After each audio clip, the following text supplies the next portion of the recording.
Hi, welcome to Al-Muqaddimah. My name is Savish. Europe and the Islamic world have been in contact with each other for as long as Islam has existed. This interaction has created some very interesting stories, from an Arabic-speaking pope to Muslim Vikings.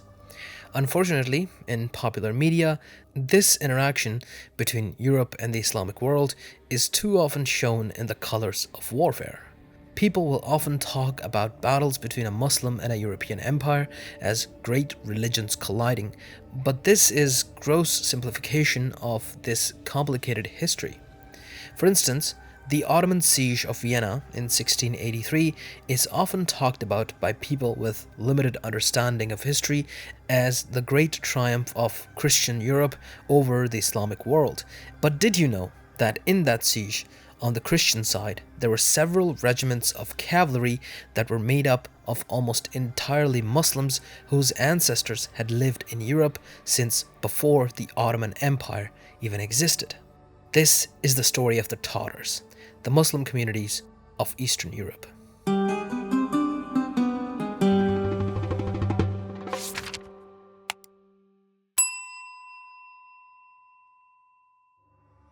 This video is sponsored by Magellan TV.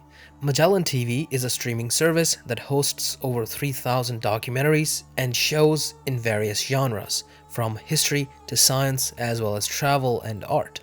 They're adding new shows all the time, which you can enjoy on all sorts of devices. Also, best of all, there are no ads and an increasing percentage of shows is available in 4K with no additional cost. They were kind enough to offer Al-Muqaddimah viewers an extended free month-long trial. You can go to try.magellantv.com/Al-Muqaddimah to take advantage of that. Since you're watching a history channel, you might also like many historical documentaries that they have. One documentary that I really liked is called The Quran: Journey to the Book's Origin. It's an interesting documentary about the origins of the Quran. If anything, hopefully it'll inspire you to start your own research on the new facts about the origins of the Quran. Secondly, I'd recommend War and Wisdom, which brings forth an interesting comparison of Islam's Golden Age and the Crusades. It's a bit of a traditional narrative, but it's very informing nonetheless. Also, it starts with the flight of Ibn Farnas, the first documented attempt at human flight, so it's definitely worth checking out. Again, you can take advantage of a month-long free trial by clicking the link in the description. Back to the video. Tatar tribes were primarily nomadic and existed as early as the 5th and 6th centuries, when they stretched from Mongolia to Bulgaria. There was a time when everyone from east of the Tian Shan and north of the Himalayas was called Tatars. This included places like Tibet, Xinjiang, and Mongolia, but these are diverse places and Tatars only made up small portions of the population in these places. However, the modern term Tatars, especially in a Russian context, applies exclusively to the nomadic people who were conquered by the Mongols and later inherited by the Golden Horde, a Mongol successor Khanate. In fact, their divisions today largely resemble the territories of the Khanates that emerged after the fall of the Golden Horde. Before Genghis Khan's time, the Tatars in the east were divided by the Chinese emperors into white and black Tatars. To them, white Tatars were settled farmers who lived beyond the Great Wall, while the black Tatars were the nomadic Tatars who lived farther on the Mongolian steppes.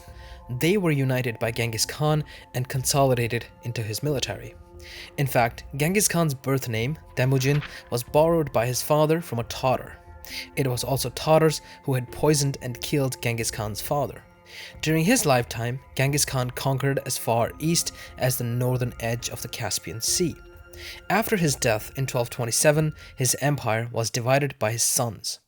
The westernmost part, known as the Golden Horde, was to go to his eldest Jochi, who had died, so it went to his sons Batu Khan and Orda Khan.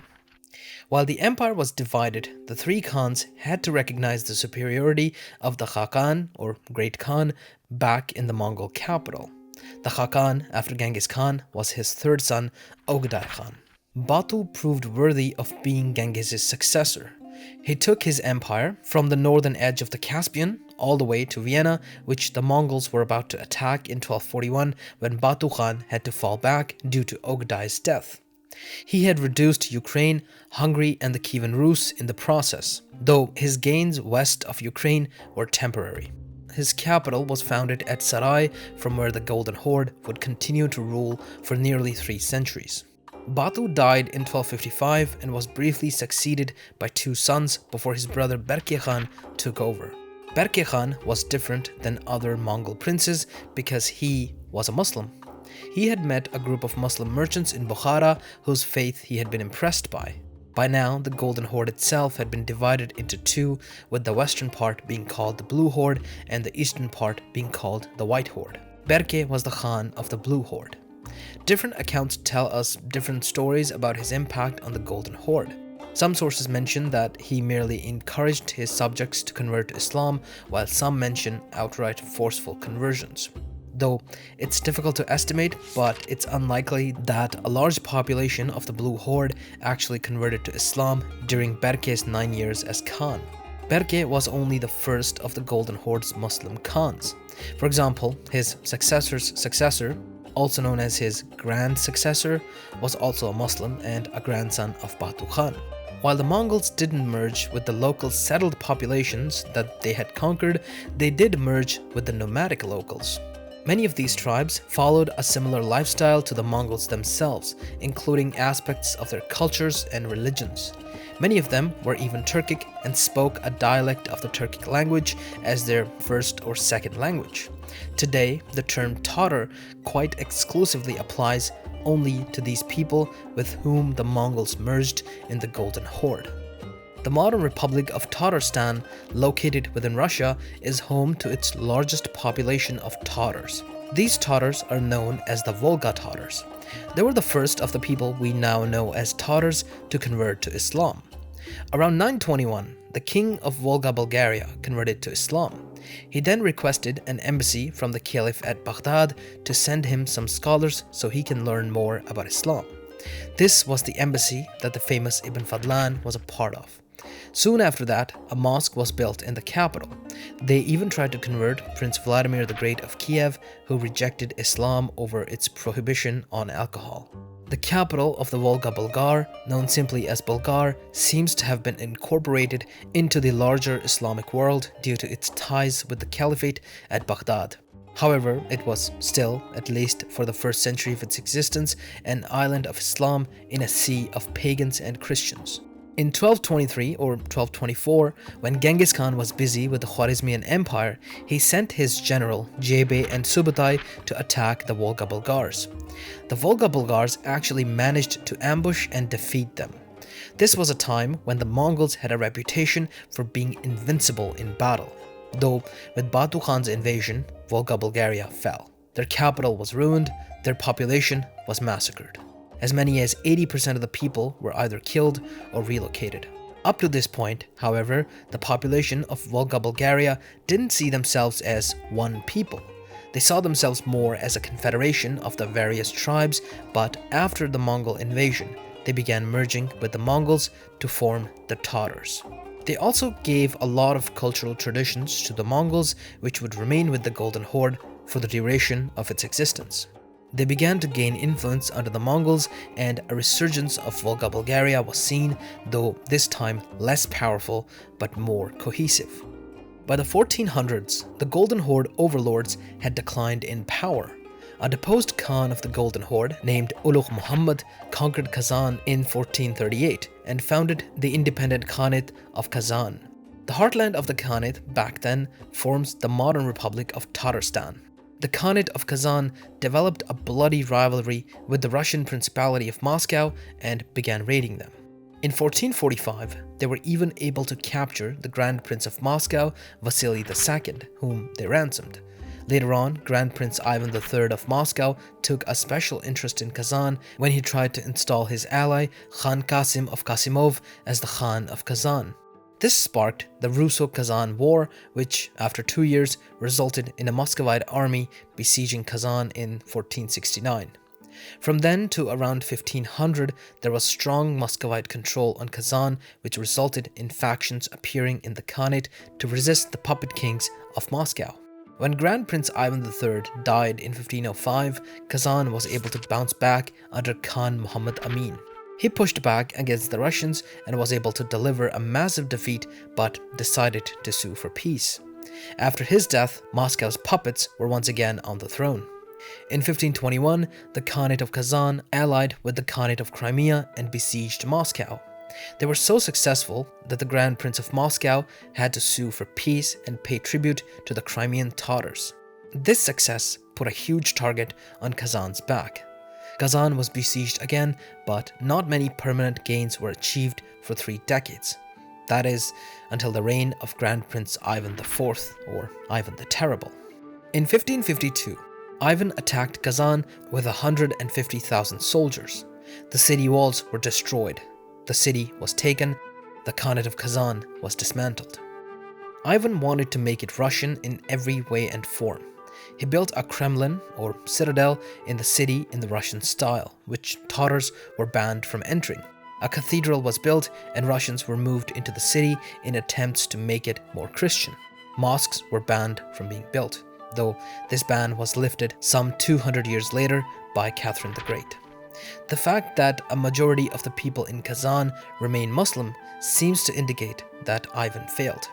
From that day to now, the former Khanate of Kazan remains well within the folds of the Russians. First in the Tsardom of Russia, then in the Russian Empire, then the Soviet Union, and now in the Russian Federation. To the southwest, on the Crimean Peninsula, there was another Tatar Khanate that had appeared out of the ashes of the Golden Horde. Crimea was geopolitically very important to almost all empires nearby, including the ones across the Black Sea in Anatolia. It was the western end of the Silk Road, and its port cities were vital in the trade that existed between China and Europe. Before the Mongol invasions, the peninsula was mainly occupied by Slavs with significant Greek, Armenian, and Jewish minorities. Other than them, there were likely a number of Franks and Italians living in the coastal cities as merchants and sailors connecting this end of the Silk Road to Western Europe. Inland than these merchant colonies, there were various nomadic tribes that often raided the port cities. Like with Volga Bulgaria, these tribes would merge with the Mongols.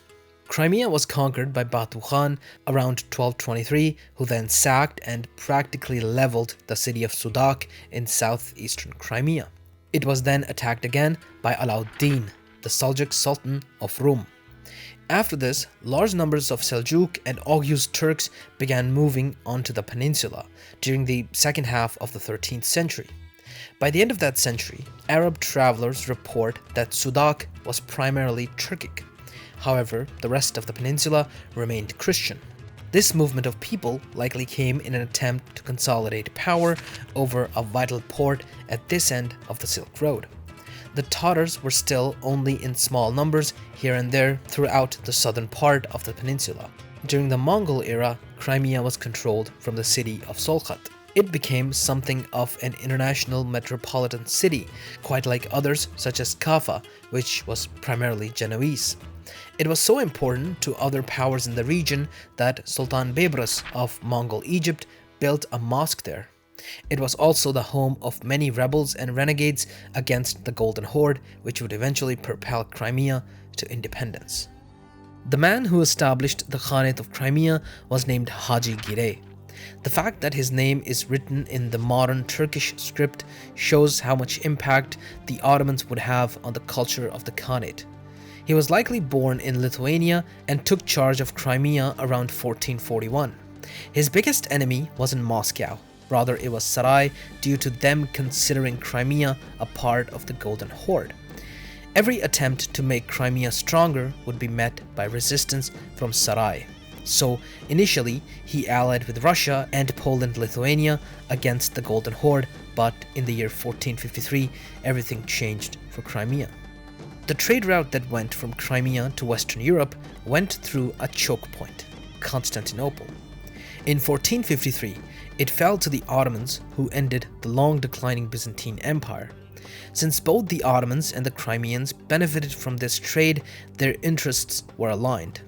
In 1454, with the help of the Ottoman Sultan Mehmed II, Hacı Gire laid siege to Kaffa, the Genoese port city. Kaffa agreed to pay tribute. With this, Hacı Gire had secured most of Crimea, and now he needed more allies. He created policies that made Crimea very attractive to Tatar tribes who lived under the Golden Horde. Various tribes began moving to the newly rising Crimean Khanate and abandoned the declining Golden Horde. Many of these tribes were vital for Golden Horde's defense, and so their move weakened the Horde greatly. Where they strengthened the Khanate of Crimea, they also brought with them the very disease that had weakened the Golden Horde: political factionalism. Many of these new arrivals in Crimea wanted power for themselves and so began plotting against the Khan. They were able to depose Hacı Gire in favor of his son, but he was installed again shortly after. This proved to the Khan that his power was declining. Though into his second reign, he began preparing an attack against the Golden Horde, which never saw completion because he died in 1466. A war of succession broke out between his sons, and the Ottomans intervened, installing Menli Gire on the throne. From then on, the Ottomans began intervening in Crimean affairs. However, it wasn't that one-sided.